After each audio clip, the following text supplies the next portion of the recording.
Tu ne senti nel pona del februari, o spai ma Elisapeta, ese é o cara. Ele vai ele ou nada faderada. E o fadenal da Tautunu na Hope e o Tony.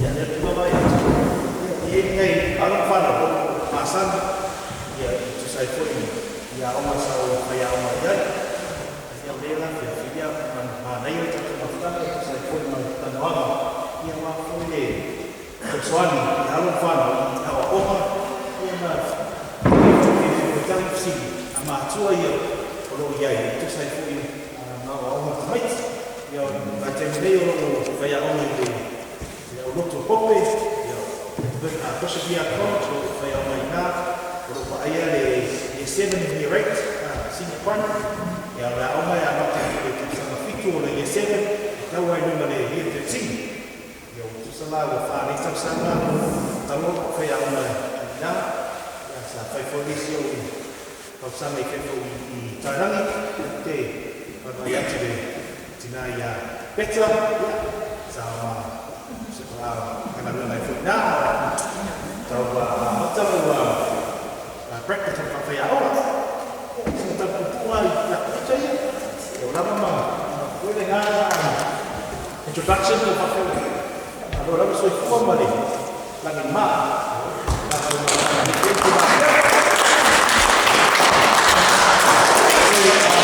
Just for our kids who clearly understand the Samoan language, my name is Fui'ava, Chris, who I used to teach at Tautunu School when I was there, and also your sister, and a few familiar faces. I probably know your parents. I used to go to Ieriko College back in the late 80s, 1988, or 89 and 90, and then I went to College for my senior years. So that was many, many years ago. So I now teach at Bishop College. I'm a year 7 and year 8 teacher, but I also help out through the college.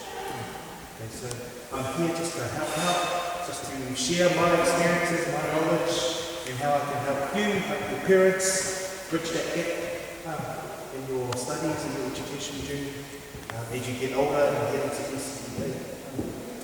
Are we all good?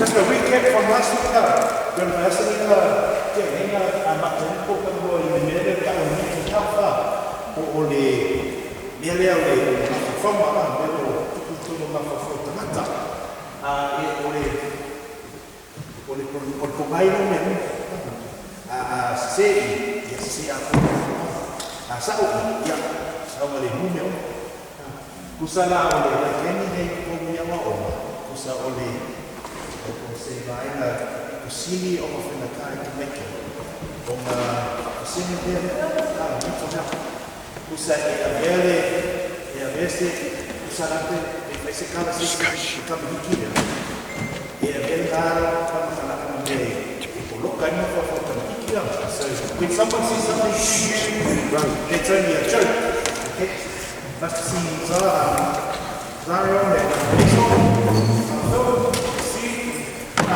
sometimes we can admit to block, hey, someone says something that's true, even though it's not true, but you still get affected by that. And then, there be some other people, you go quiet, you don't say anything. But, am I right? No. And why am I feel? Because people talk, our social media, hey, social media is the worst platform ever. Your TikToks, Instagram, Facebook, Snapchat,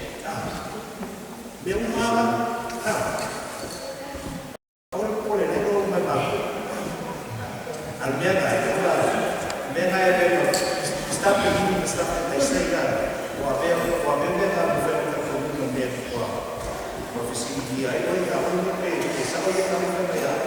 so that's a very big topic. It's not only principles that's given them.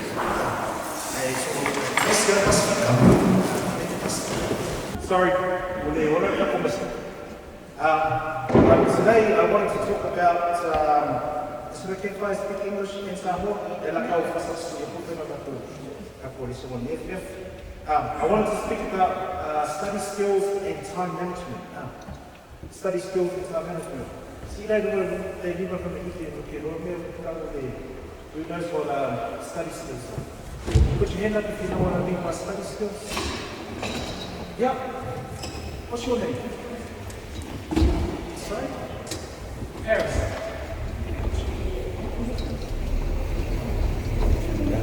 Yeah.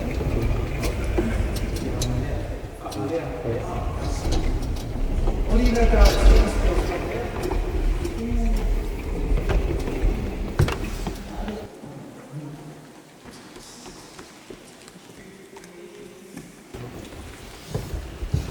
Anyone else? Study skills. What about what's your name? Missy.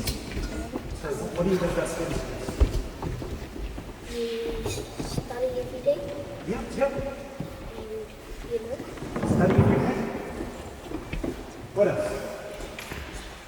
So, Azo. Being on time. Yep. What else? Focusing, yes. What about our college kids? Don't make your police. They might want to have their lunch, go make fun. Study skills. Or the study skills. What do you need to have for study skills?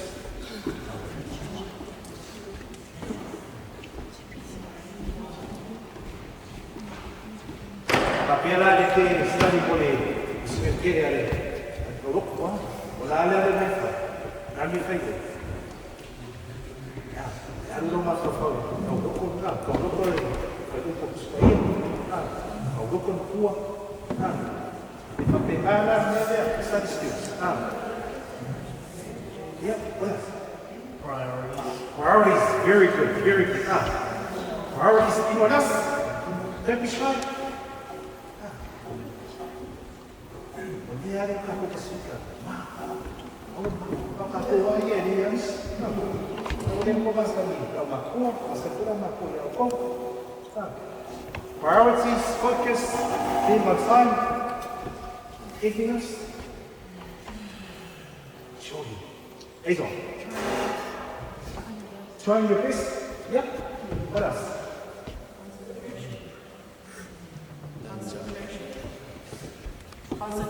Concentration, yes, an important one. Egon, commitment. Yes. Aramako.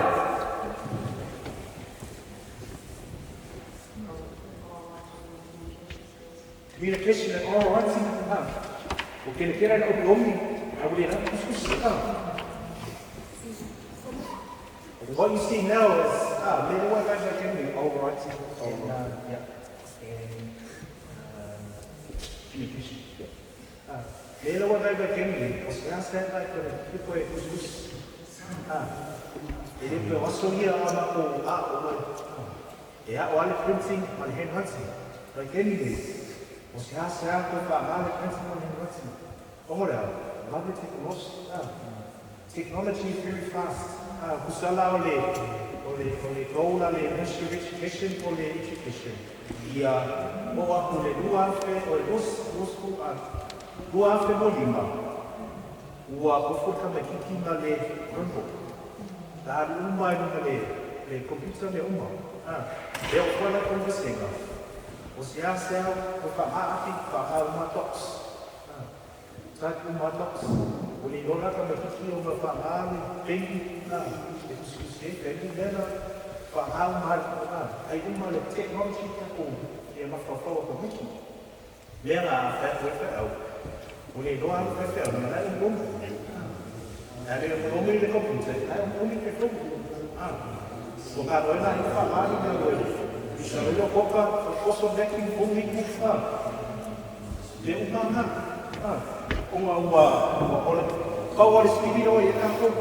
we're living in the 21st century. 21st century is kake alofa I tako ane whanau. O mai rosa kai kei ni whenua kia. So ke mira wa Ieriko ko kiki a ane a kore wana. Ale a whakeke rā tena ki I aua. A wapu maro ko iau I usa pau. Okay, we've got some good ones. Priority, focus, being on time, very important line. This is all being on time on our time management. Overworking, yeah, that's something. Oleh lagi tak mau lagi. Yang pula kamu ini senang lokal saya. Saya nak sesuatu bukan di mana lagi kamu. Ufilo kasih kan semua semua. Boleh famai ya piloka, boleh famai koma. Ano kami aku ada resistance. Boleh istilah grandma manusia. Oleh aku punctuation. Desa masa mereka koma aku. So commitment, yes. Or commitment, no. Whose commitment? Whose commitment? Your mum and dad's? No, it's yours, it's your commitment. Stay on track for your study skills. Concentration is very important. Elisapeta will have to concentrate it, and I don't know for you need to stay focused on what you are trying to achieve. Yes, the other thing I want to add, you just goals. Yeah. See the other? Yeah. What would be the effective way to study? Effective way to study? Just to see, like, you can sit on the table for 3 hours. Yeah. And you learn nothing. Yeah. And it's just 45 minutes, and you've got keys. So you need to know the study tips for your coming. Yeah. So we send you the tips for your work. Yeah. Kaya mo pag-sing, isuuli tayo. What are some tips to help you study? So, number one tip is priority. Who knows what priority is? Priority? What's your number one priority in church is what? Spot on. You're testing that too hard. Yeah. Jesus in the family is what? Happy home. Yeah. Priority. Lani kau pangmua. Apa lain kau? Oleh yang assessment, oleh cuba asal dia. If I'm more, so if you have an exam on Friday, 3 weeks time, and you start preparing 3 weeks before. Now your study doesn't necessarily have to be 3-4 hours long. It's just making sure it's like a solid 30-40 minutes, have a break. Break for 3 minutes. We'll come back, go through it again. You break, that's what I don't know for all the fighting, it is a fight. Bukan baik pasang sama rumah kau aduna kau jadi kau ya. Your mind is not on what you need to do because your mind is astral. The other thing is the study tips is eliminate distractions. What are some distractions that you can think of? Social media. What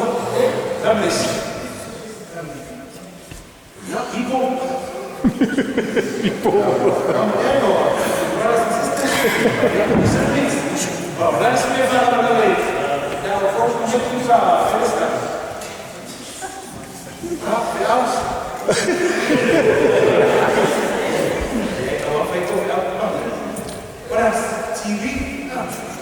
TV. Music. You can start without music. Maybe 1, 2, 3, 4. It's hard. Okay, it's alright. I only have to read on for music.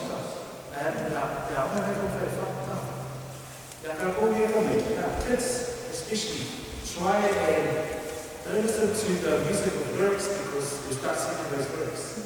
But have like there is on YouTube if you're studying music, it's just background music. It helps you focus on what you're doing. That's just a tip. Also, because I know in my PowerPoint is manage your time. Manage your time right. If you've got training after school, yeah, go to training, come home. Or if you've got no training after school, come straight home. There's no reason why for you to hang out at school with your friends. Okay. It's okay if you've got stuff on, but if you've got nothing on, come home, get something to eat, do whatever else your mother told you to do. Yes, you need to do your work. Have a sleep or rest, whatever. Take breaks, which we talked about. Breaks.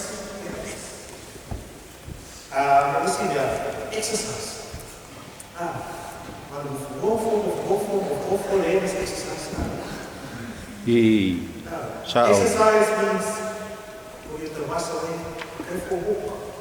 If your parents are letting you go for a walk, go for a walk. Or just look up YouTube and just do some of those Zumba, let's dance, just dance down. Don't do that today. Just dance down. Moves and videos that you guys do at school? No. But like, get out, get some fresh air. I'll go there, back in the bus, get your room up, and find out the fossil, get some fresh air, and you walk around the block. If I come home, I can't go to the room here. So, go far, you know, come to Sana, it's not here. Go to Sana, go down. And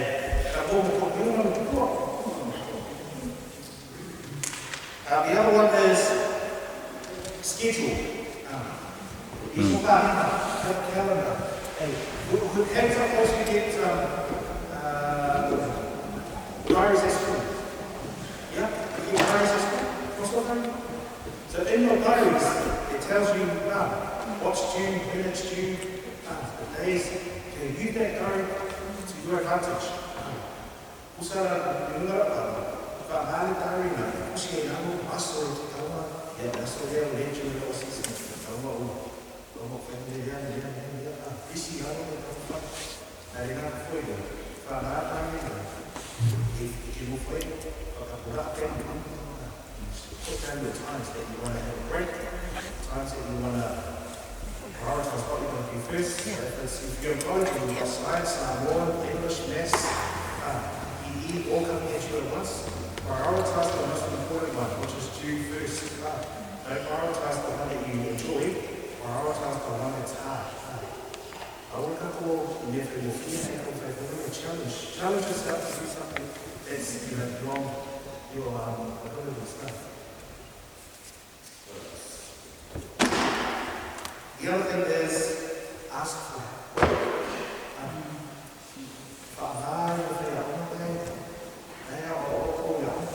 Don't be afraid to ask. So go get it for an speaker. I have seen you help. We're too scared to ask for help.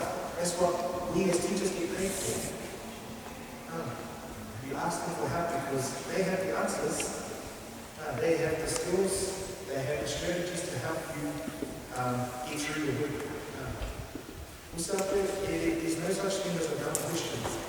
You may think it's dumb, but to the teacher, it's a good question. It is actually a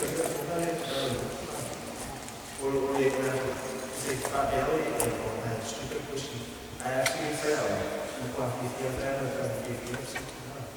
So don't be shy to ask the teacher. I mean, what they are about question that if they the guy out even if they're on what you say, what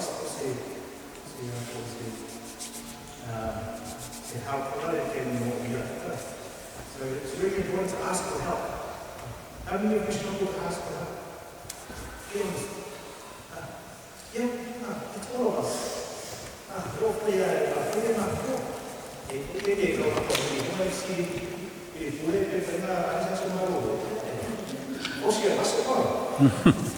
But it's really important to ask for help, because if we don't ask for help, we can't help them. Especially if you're in year 11, 12, 13, those are your critical years. ECA will touch on in a few weeks. The ECA 1 1s and level 2s, and level 3s for you eating trees. So those are the topics that we really need to report.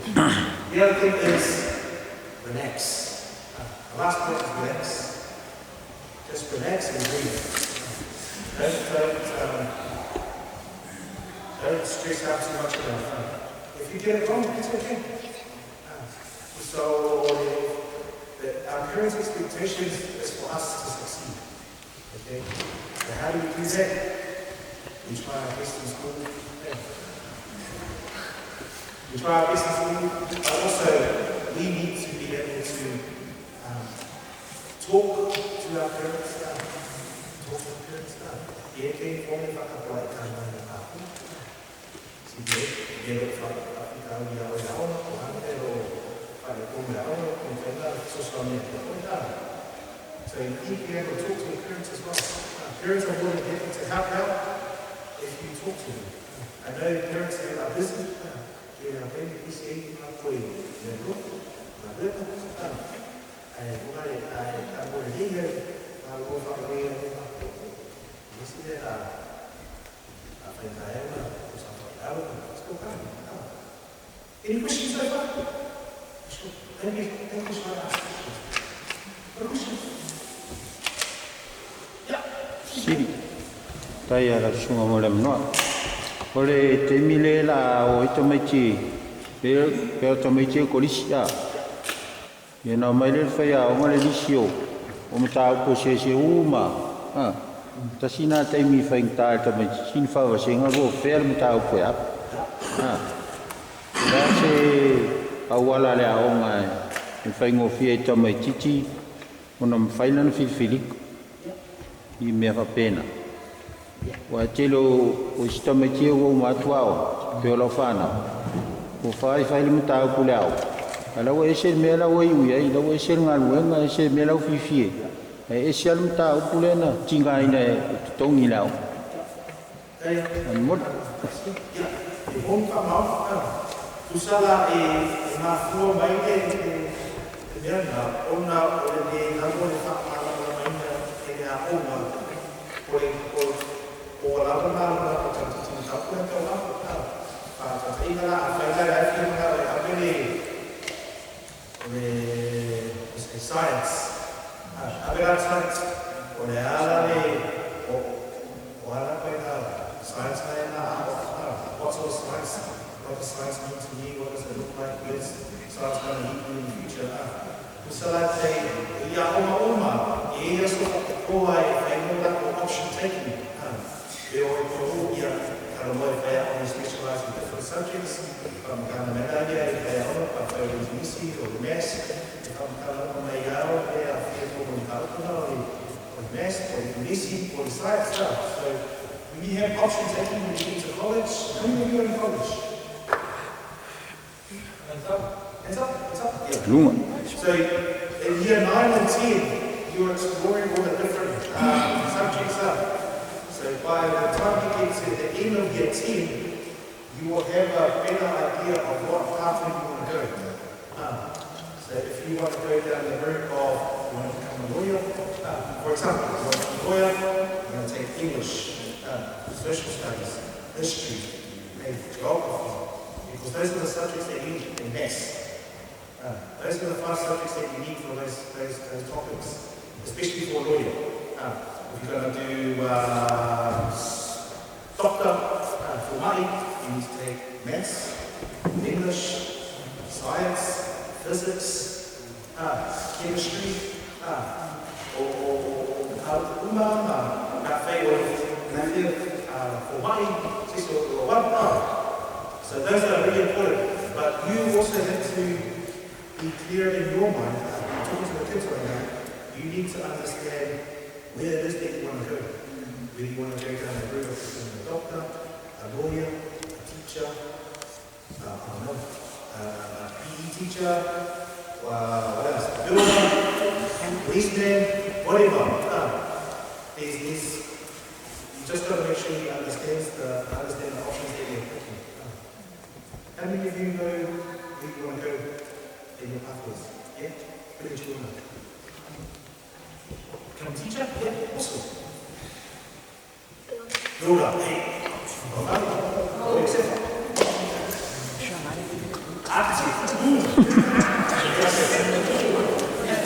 You can dream pictures, not big dreams.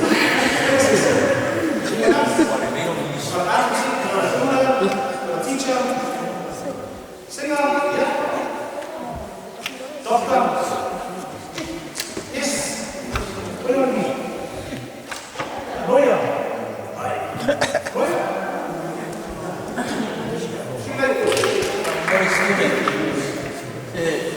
Sini gua mai wa le fa fo nei ma tua ia. Ole endai biasa ika punya dia Samoa. Bukan kiki sili taxi NDS le science. Final for ya omer. And the film medicine. Something. Yeah. Now kangakan life ya omer biology but me avoid it. For female say where is what happened to your career pathway, you know, so that something that you're good at and something that you like. So you need to balance. So so you're good in English, and then you encourage her to take, because that's what you have to do for law. And then you end up you feel good. So it's going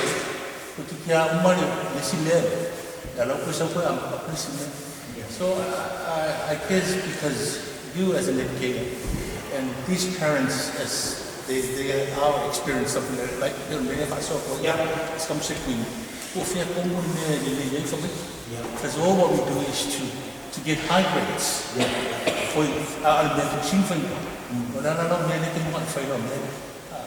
or it's coming here I end up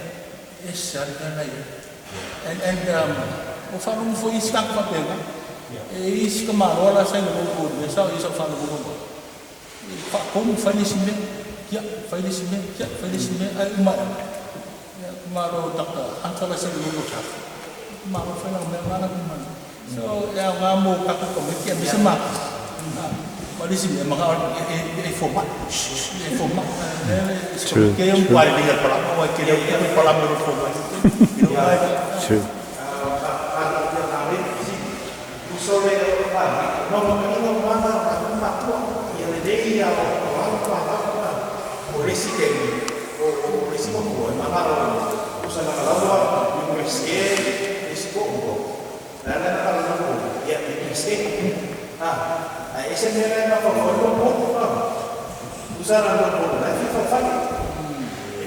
There's nothing wrong. It's us. For me,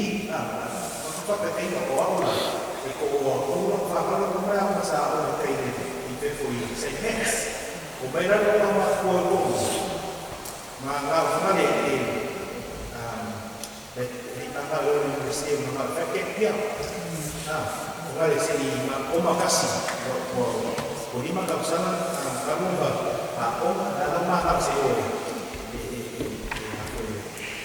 Ini saya membiar apa ini now. Fakau saya Fui'ava now. What it could be out of my oldest boy is now a grand from a guest. Okay, my second boy is a builder, and my third boy is Ieriko. If what so he is still paper.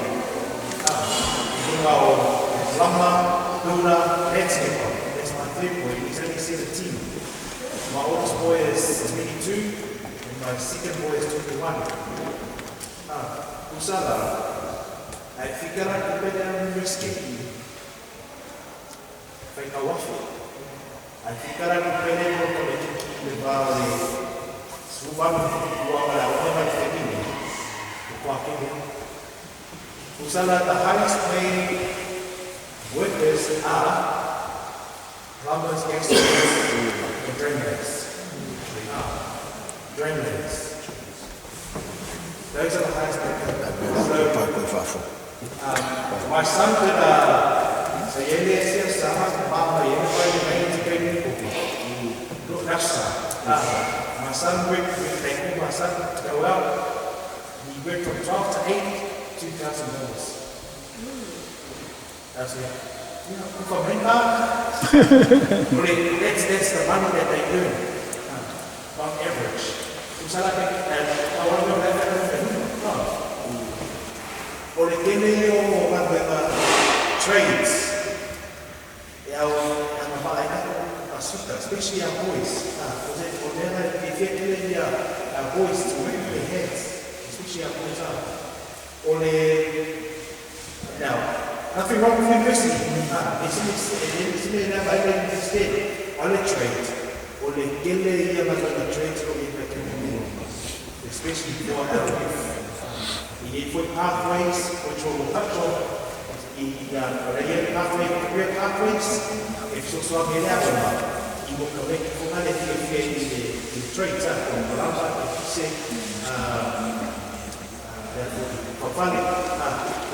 pathways,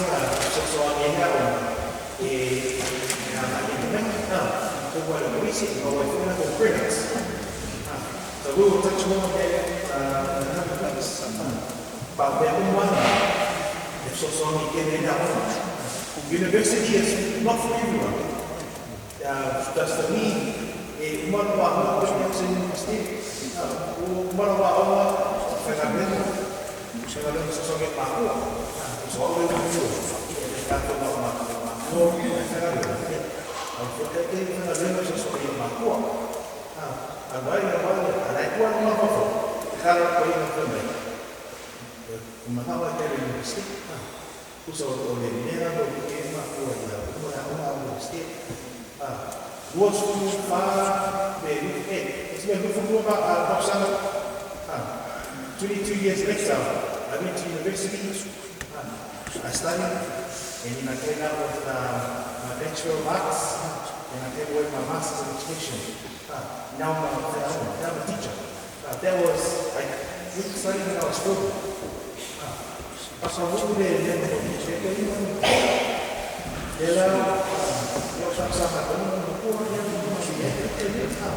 but ele vai ver é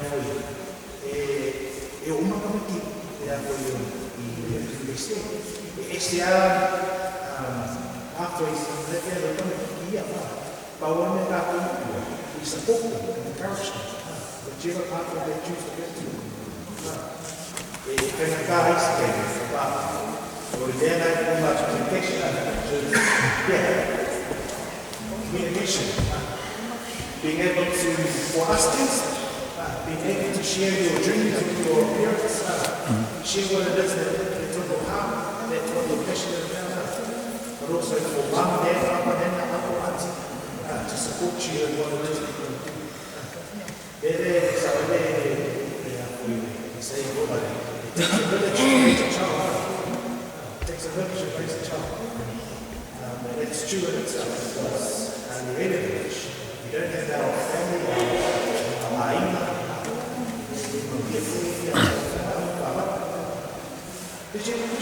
So,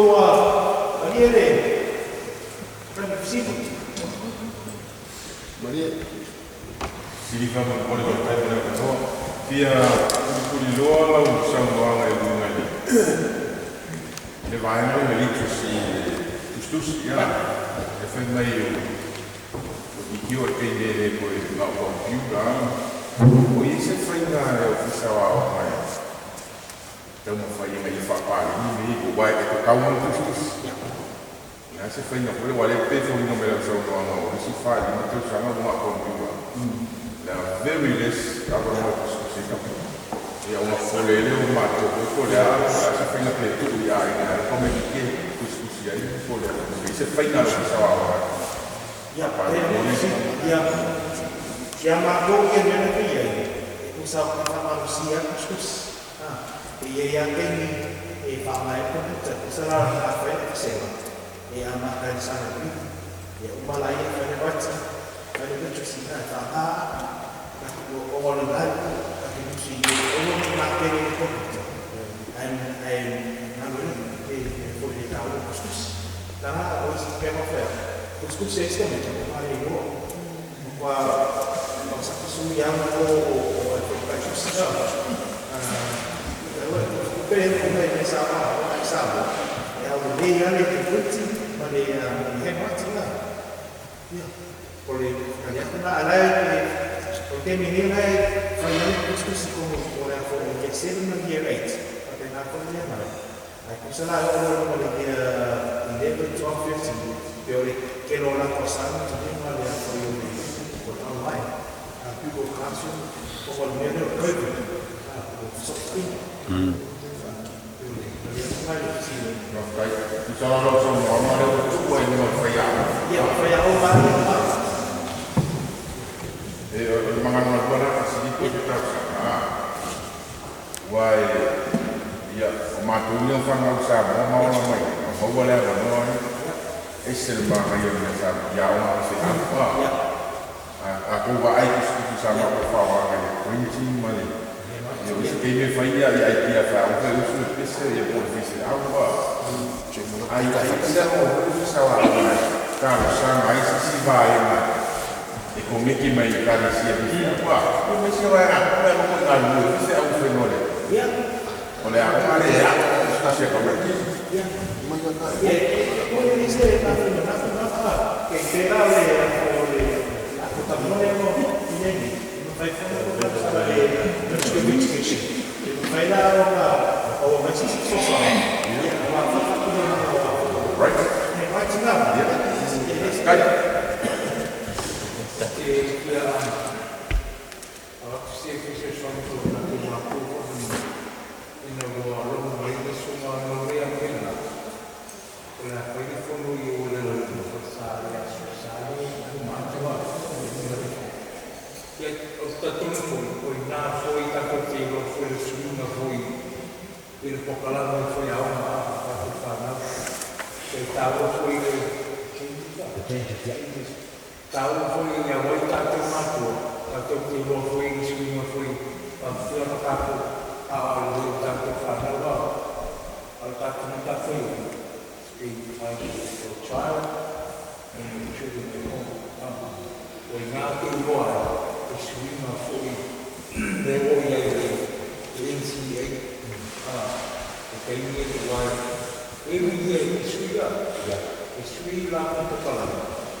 So you know how Fui'ava is going to do the program for writing, for maths, and other subjects. Tautunu now. Yeah, see how we so now.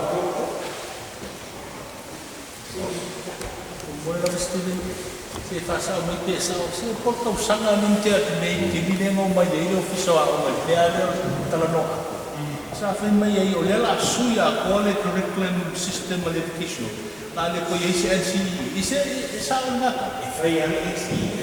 Ala no yesi si no fule la sa. O usanga ni ko ila ni ko sa le no fiti mo yo ela no ni sa Salu Fui'ava ela bringing it early. It's not really prepared to be at 8, 9, or 10. They're only shake up the way. Hopefully, yearly. How do you see they have to lost the prints now? As they were at the start, getting their prints down. So, the phone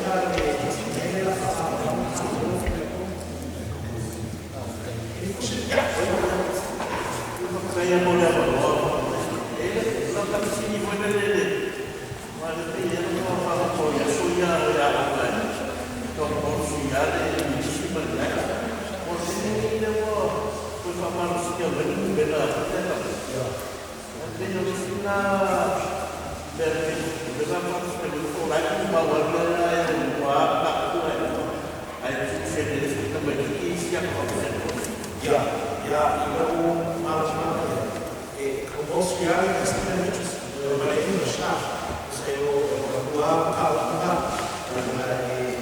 eu apoiei a de última vez e pelo que nada aí eu atuava que era como na área externa o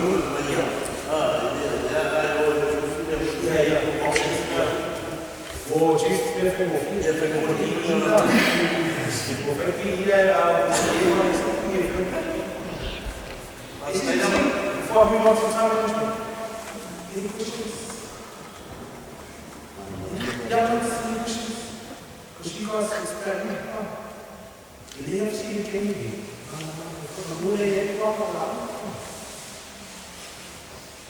If you have any questions, you just ask them. Time management. You all know what time management is? Time management, what is time management? The word that hurts.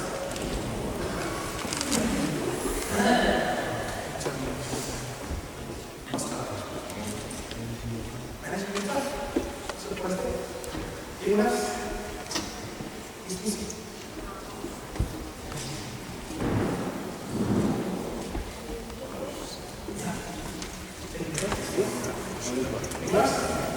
Okay. Time management. I just want to touch on seven key parts. The first one is prioritize practice. You say practice makes everything. The more you practice something, the better you get up. Practice, then play sports. You train hard.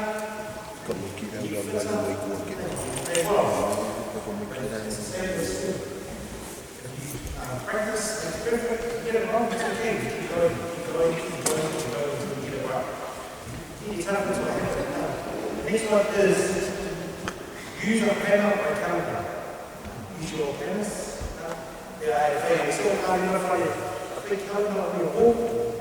Enter in your key dates. What are your key dates? Your assistants are due. Important dates, schools called language weeks. Also your church stuff, you've got youth. Put them all in your calendar. Prioritize what comes first. Okay?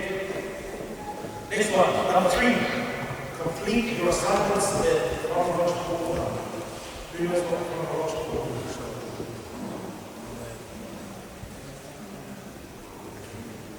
Just complete the order. Yep.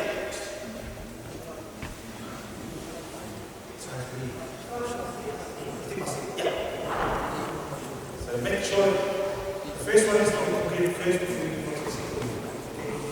Okay? Make sure it's completed in order.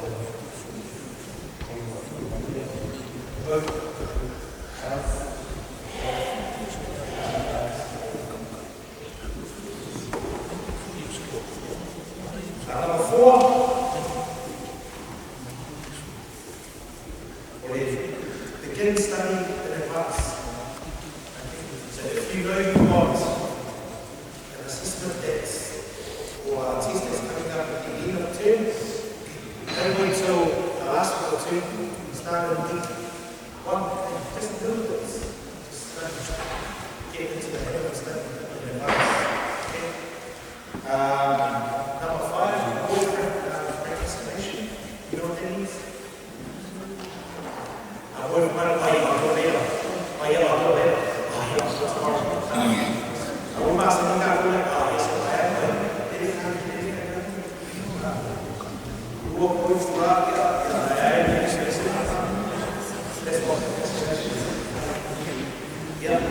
Number 6, don't take on too many responsibilities. Don't take on too many responsibilities. If you're at school, don't try to be the netball, the volleyball, the rugby, the social lunch, cricket. If you're netball, if you're volleyball, if you're rugby, if you're student red, if you're a Salu student leader, e non ho sempre la valle qua per niente mi fai so that's what I mean. Don't take on too much responsibilities. The other one, the last one is maintain a consistent sleep schedule. Sleep. How many of you guys go to sleep at 8:30?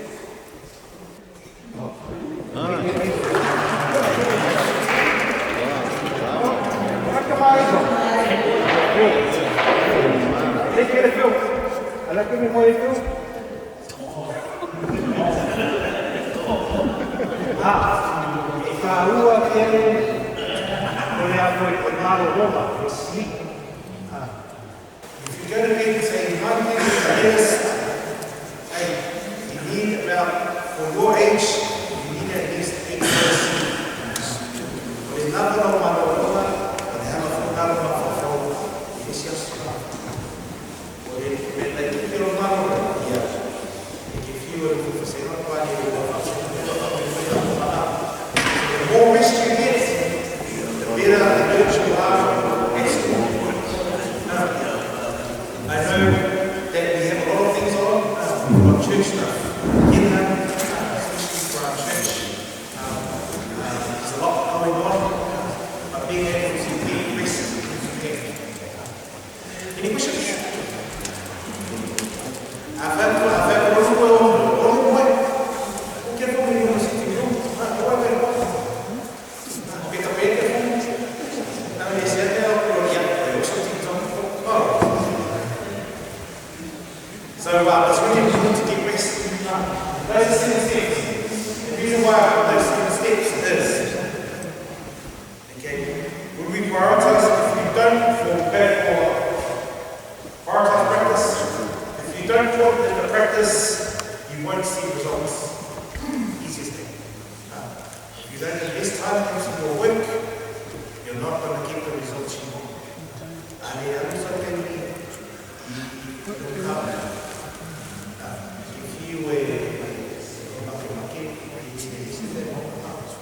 So invest your time into your work.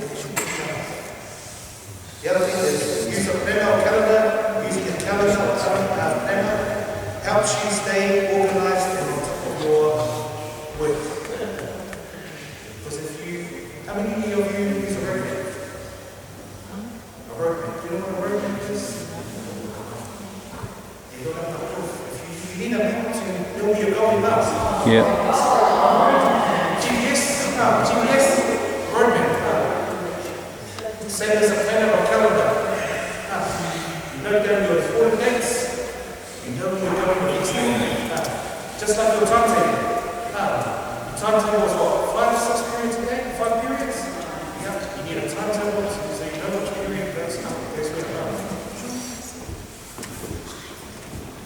Complete your assignments in chronological order. You are more likely to stay ahead and avoid last-minute pressure if you approach assignments in a steady manner, consistent manner. Okay? So don't leave everything to last-minute. I will kind of go on by a situation. I will put you as a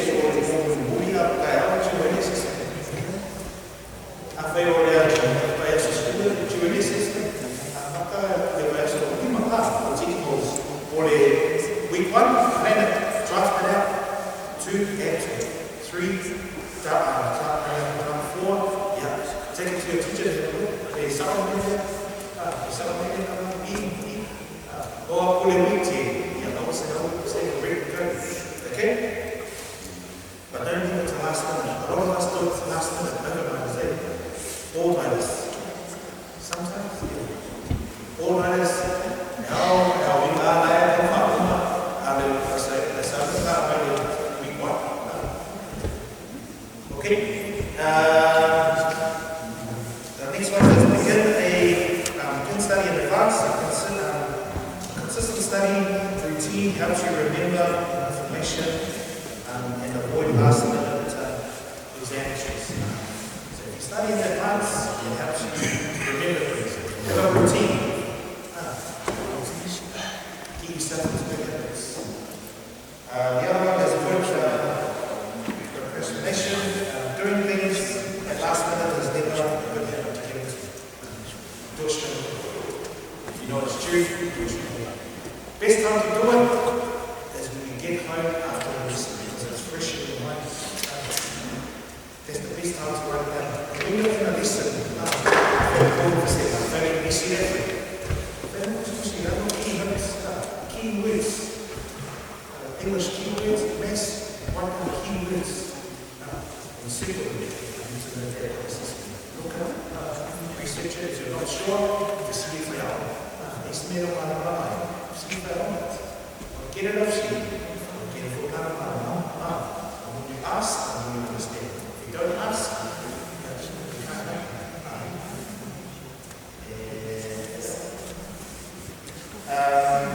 Don't take on too many responsibilities. So before joining other groups, try to get a feel of your course being alone and practice schedule to be sure you aren't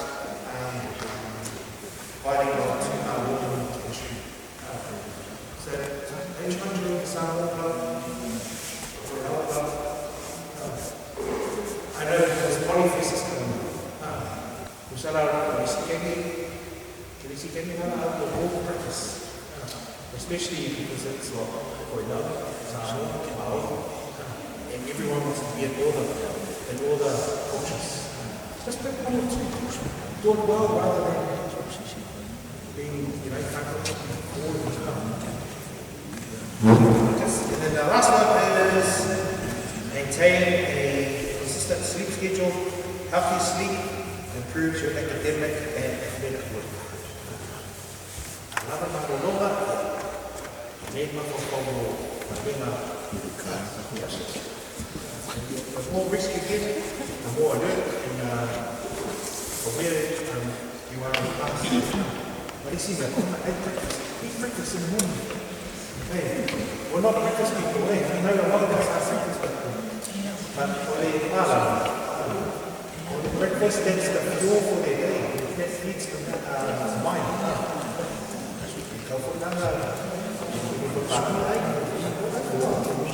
The breakfast helps us get through the day. Rest.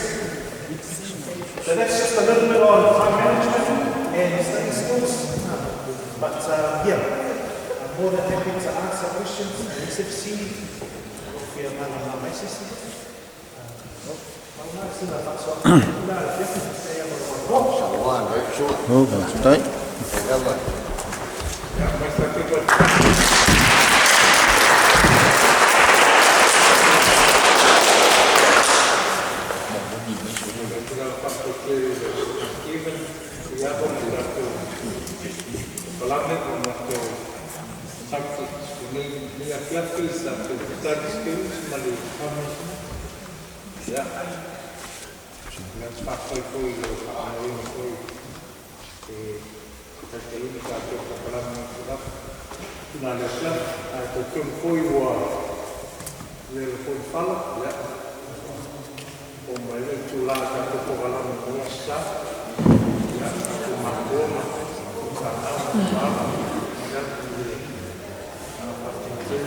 Yeah, I hope that everyone, especially our high school students, those who are going into Liuteine-Fruean University, have heard something from our research today.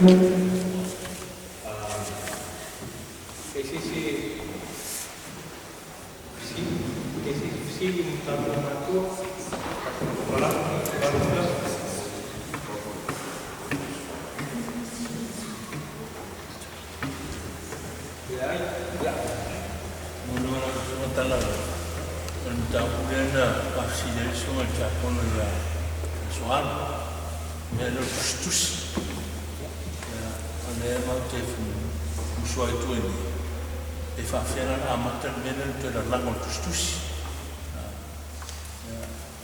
Te lo Faafia mai Samoa tu lo sunga tu ai tu tatua male te tu fai Trustee.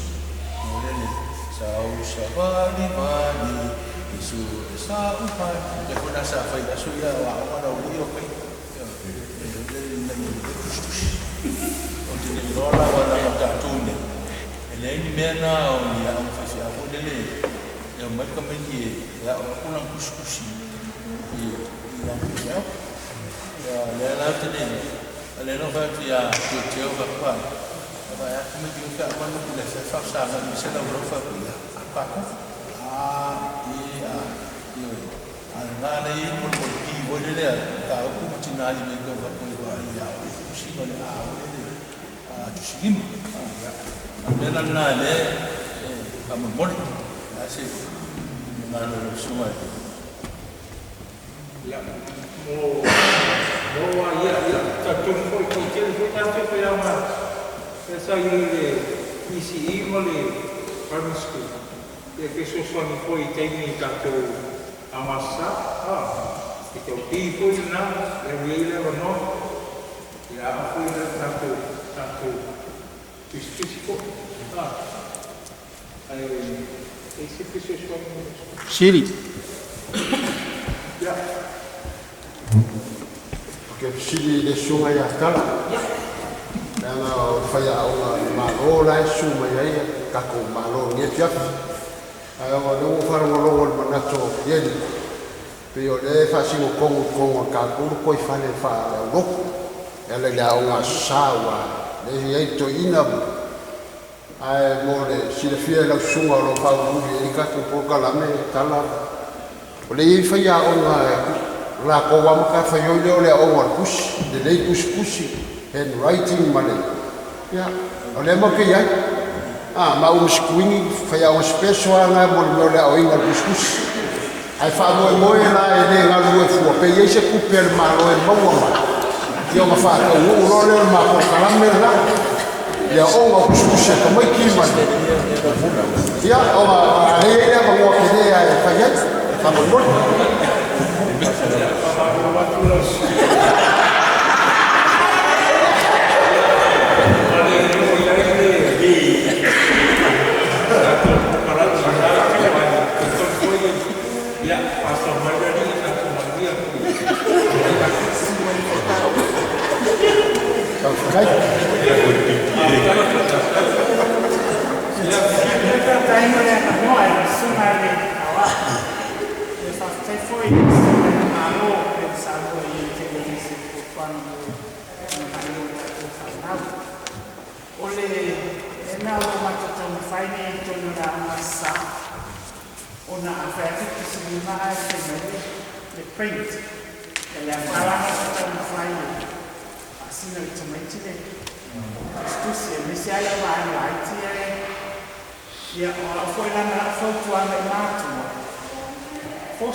ia nei mo foi o ka ko activities foi the reflection te kira reflection ko tu akula mo ma ko pa ya kula ka ka mo foi what time to you way to try for the study skills foi e que me ka ko ke ka mo foi what your study skills for you try for it's more about awareness.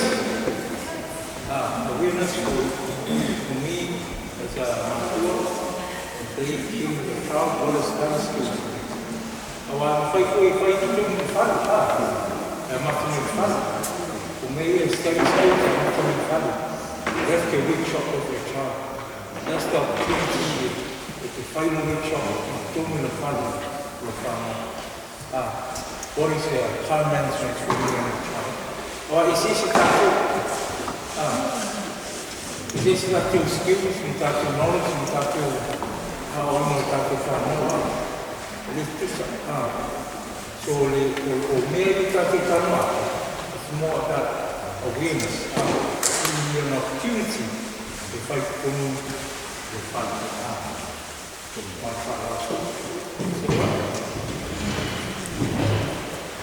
SCC official funding.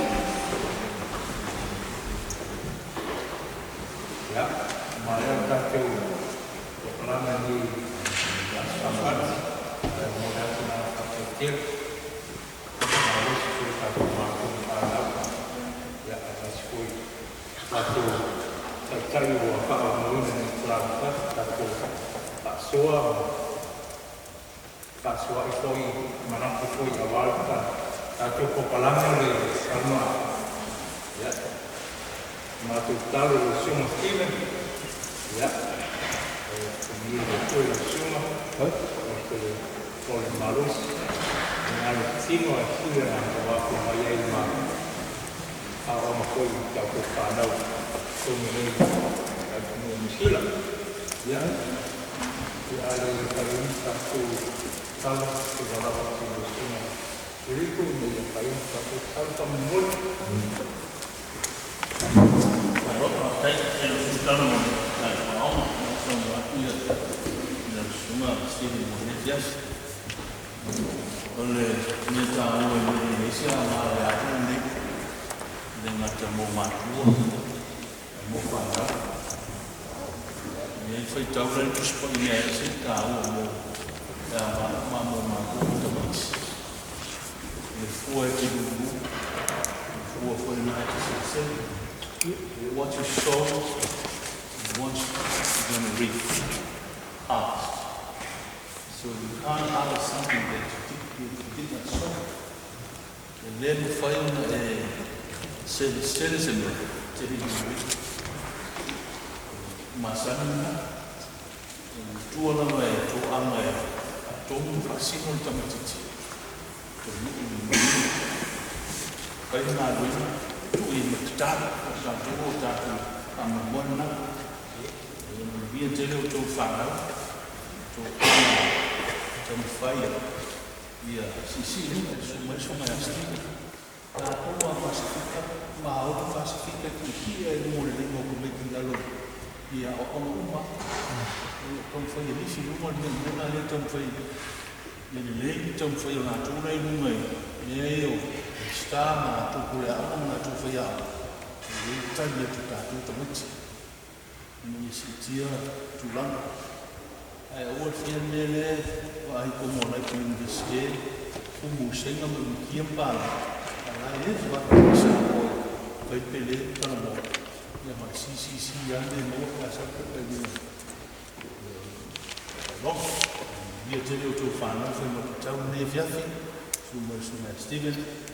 Nesse filho, uma pessoa que tem tanto na faz tem a tua, mina nem mais tanto, na tudo te lê, santa uma na pessoa, suma ele, ona, Steven, te foi, ao tá no mata não na moto, so ali na tua, anau mia, anau lei, mia na tua, vai.